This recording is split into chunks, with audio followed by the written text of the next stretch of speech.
Hello bachcho, let's read this question. The question says endometrium, epithelial glands and connective tissue of uterus are broke down due to। क्या पूछा जा रहा है question में कि जो एंडोमेट्रियम है, कनेक्टिव टिश्यू है और एपिथेलियल ग्लैंड्स होती है यूट्रस में, वो जो है उनका ब्रेक डाउन होता है। उसका रीजन क्या है? तो हमारे ऑप्शन है यहाँ पे A lack of estrogen, B lack of progesterone, C lack of FSH and D excess of FSH. अब अगर हम बात करें इस क्वेश्चन में की कॉन्सेप्ट की, तो जो की कॉन्सेप्ट इस क्वेश्चन में यूज किया जा रहा है वो है मेंस्ट्रुअल साइकिल। की concept is menstrual cycle. Menstrual cycle की अगर हम बात करें तो ये क्या होता है? Basically it's a reproductive cycle जो कि अकर होती है in the female primates. It's a reproductive cycle जो कि अकर होती है इन दी फीमेल प्राइमेट्स, जैसे कि एप, मंकीज, ह्यूमंस। ह्यूमंस की अगर हम बात करें तो ह्यूमंस में जो मेंस्ट्रुएशन होता है वो रिपीट होता है on an average of about 28 to 29 days में। अब बात करें मेंस्ट्रुअल साइकिल की, तो मेंस्ट्रुअल साइकिल जो है मेनली डिवाइडेड होती है 3 फेज में। First is menstrual phase, second is follicular phase, third is luteal phase. Luteal phase. अब अगर हम यहाँ पे वन बाय वन सभी फेजेस के बारे में डिस्कस करें तो जो फर्स्ट होता है that is menstrual phase. Menstrual phase की अगर हम बात करें तो ड्यूरिंग दिस फेज क्या होता है? मेंस्ट्रुअल फ्लो अकर होता है। मेंस्ट्रुअल फेज की बात करें तो मेंस्ट्रुअल फ्लो अकर होता है विच जो कि कब तक चलता है? Which takes place which last till 3 to 5 days। 3 to 5 days तक होता है। एंड जो मेंस्ट्रुअल फ्लो होता है ये क्या कंसिस्ट करता है? ये कंसिस्ट करता है, it consist of the endometrial lining of uterus, endometrial lining of uterus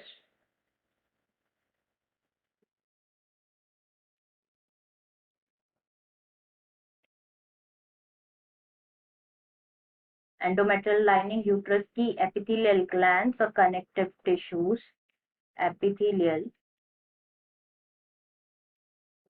glands, connective tissues, blood vessels, connective tissue, blood vessels, ये सब कंस्टिट्यूट करके क्या बना लेते हैं? लिक्विड बना लेते हैं जो कि which flows through the, which comes out through the vagina. Okay, तो मेंस्ट्रुएशन कब अकर होगा? मेंस्ट्रुएशन सिर्फ तब अकर होगा जब ओवम जो होगा, जो ओवम होता है वो फर्टिलाइज नहीं होगा। तो अब नेक्स्ट फेज की अगर हम बात करें which is follicular phase. Follicular phase, तो फॉलिकुलर फेज में क्या होता है? जो एंडोमेट्रियल लाइनिंग होती है वो रीजनरेट होती है। एंडोमेट्रियल लाइनिंग रीजनरेट होती है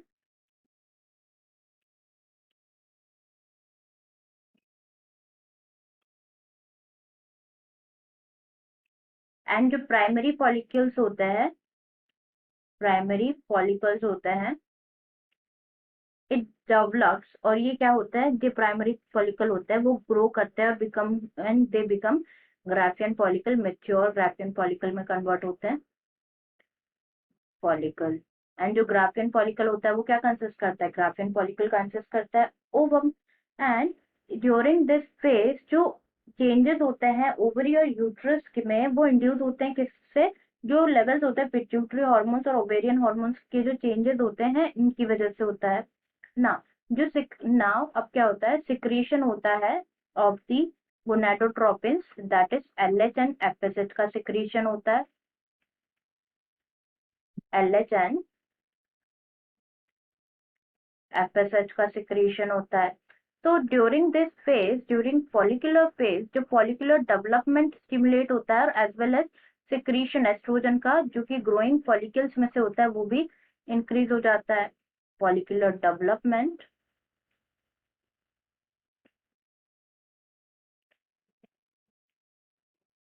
एंड सिक्रीशन होता है एस्ट्रोजन का, secretion of oestrogen.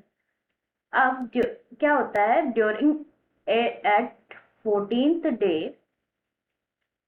Eight 14th day जो LH होता है, LH एंड FSH दोनों ही हार्मोन अपना क्या कर लेते हैं, they attain a peak level, LH and FSH attain a peak level and due to this क्या होता है, जो ग्राफियन फॉलिकल होता है वो रप्चर हो जाता है, ग्राफियन फॉलिकल रप्चर हो जाता है। ग्राफियन फॉलिकल रप्चर होता है तो क्या रिलीज होता है, ओवम रिलीज होता है, रिलीज होता है ओवम। अब यहाँ पे दो कंडीशन है, एक तो ये कि अगर ओवम रिलीज हो रहा है तो if it is fertilising with the, release होता है ओवम। दो कंडीशन है यहाँ पे, फर्स्ट इज कि अगर ये फर्स्ट होता है कि ये फर्टिलाइज हो जाता है, फर्टिलाइज हो जाता है किसके साथ, स्पर्म के साथ, फर्टिलाइजेशन विद स्पर्म। और सेकंड केस कि फर्टिलाइज नहीं होता है तो क्या होता है, फर्टिलाइज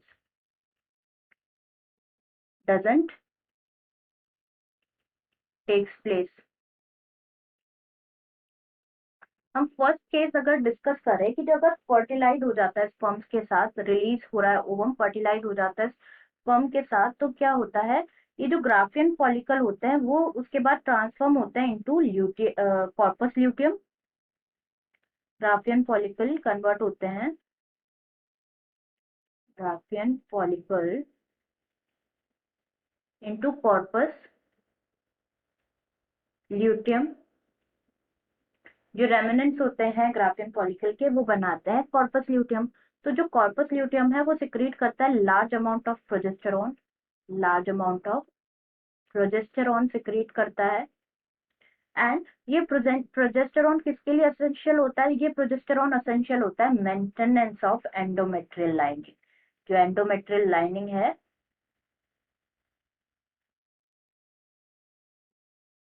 सॉरी,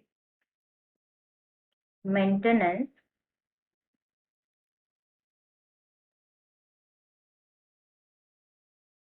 एंडोमेट्रियल लाइनिंग। तो मेन रोल किसका है एंडोमेट्रियल लाइनिंग को जो है मेंटेन करने का, वो होगा प्रोजेस्टेरोन का। अब ये कब होता है, रिलीज हो जाता है ओवम और फर्टिलाइज हो जाता है स्पर्म के साथ। लेकिन यहाँ पे क्या हो रहा है, हमें क्या कंडीशन दी हुई है कि यहाँ पे एंडोमेट्रियल लाइनिंग हो गया, एपिथेलियल ग्लैंड्स हो गया, कनेक्टिव टिश्यू ऑफ यूट्रस होता है, ये ब्रोक डाउन हो रहा है, ब्रोकन डाउन हो रहा है, विच मीन्स यहाँ पे सेकेंड केस हो रहा है कि फर्टिलाइजेशन नहीं हो रहा है। तो क्या होगा, प्रोजेस्टेरोन का सिक्रीशन कम होगा, प्रोजेस्टेरोन का सिक्रीशन कम होगा, लैक होगा ही नहीं, राइट। प्रॉपर स्यूटियम बनेगा ही नहीं तो क्या होगा, प्रोजेस्टेरॉन का सिक्रीशन ही नहीं होगा, और प्रोजेस्टेरॉन का सिक्रीशन नहीं होगा तो एंडोमेट्रियल लाइनिंग जो है मेंटेन भी नहीं होगी, और मेंटेन नहीं होगी तो वो क्या हो जाएगी, शेड हो जाएगी and it will cause the menstrual phase. नहीं तो क्या होगा, मेंस्ट्रुअल फेज होगा। तो करेक्ट आंसर हमारा क्या हो जाएगा, हम अब ऑप्शन चेक कर लेते हैं। ए में गिवन है लैक ऑफ एस्ट्रोजन जो कि गलत है, बी लैक ऑफ प्रोजेस्टेरोन जो कि बिल्कुल सही है। प्रोजेस्टेरोन ही क्या करता है, एंडोमेट्रियल लाइनिंग को मेंटेन करता है जो कि सिक्रीट होता है via corpus luteum. And C and D जो गिवन है lack of FSH and excess of FSH, ये भी इनकरेक्ट है। करेक्ट आंसर हो जाएगा हमारा बी लैक ऑफ प्रोजेस्टेरोन।